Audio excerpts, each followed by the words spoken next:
New Year's Eve is tomorrow night, and to help keep the road safe, the CHP is stepping up enforcement against impaired driving through the holiday weekend. They always do. They're doing it again. And Action News Now reporter Emilio Del Carpio joins us now live in Chico. Emilio, law enforcement is stressing that anyone who plans to drink should, of course, also plan ahead for a safe ride home. Alan, earlier today I was in Oroville where I spoke to CHP officer Jared Mullen. He shared with me some of the latest DUI data for the area. I also spoke with a bartender here at Joe's right behind me in Chico. She's been around for plenty of New Year's and had practical advice for all of us. Veteran bartender and manager at Joe's Bar in Chico, Maria Sear, says she's noticed that younger generations are taking drunk driving more seriously. She's seen that today's youth carry a stronger stigma against getting behind the wheel while intoxicated, especially compared to when she was younger. The kids today definitely have grown up with a consciousness of mad awareness and being more conscious about calling for Ubers and not driving under the influence. I think it's definitely made a shift. Sear's observation is supported by CDC data. Over the past 20 years, alcohol-related crashes among drivers aged 16 to 20 have declined, reportedly thanks to increased awareness of the dangers of drunk driving, tougher legal penalties, and more ride-share options.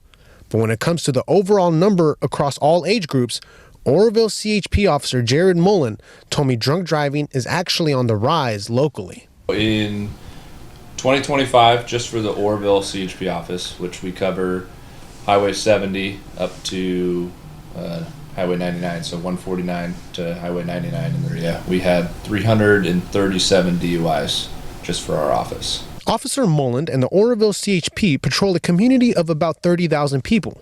So far this year, they made 337 DUI arrests, a 23% increase over the last year's 260. Fortunately, Sear points out that there are measures and regulations in place at local bars to help prevent drunk driving. Say it's New Year's. I come in, I've had a few drinks, I'm obviously intoxicated, and I'm ordering more.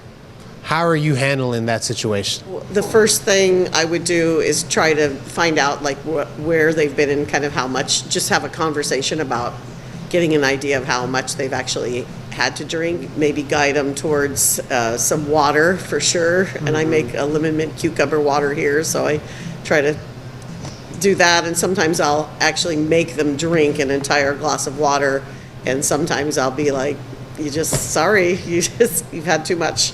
Officer Mullen says many people wrongly assume they're safe to drive after drinking. What's really happening is the body is getting used to the alcohol, creating a false sense of control. In truth, it takes at least an hour after your last drink for your blood alcohol level to start dropping, even just a little. The Oroville CHP usually has 5 to 6 officers on patrol each day. Even with the area's relatively small population, Officer Mullen says it's impossible to catch every single drunk driver.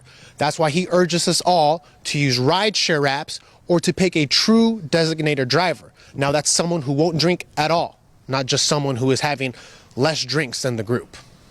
Live in Chico, Emilio Del Carpio, Action News Now. Thanks, Emilio. Now, in California, the legal blood alcohol limit is 0.08, but the CHP warns that drivers can still be stopped and charged with a DUI even if their blood alcohol level is below that level if they're driving unsafely or recklessly.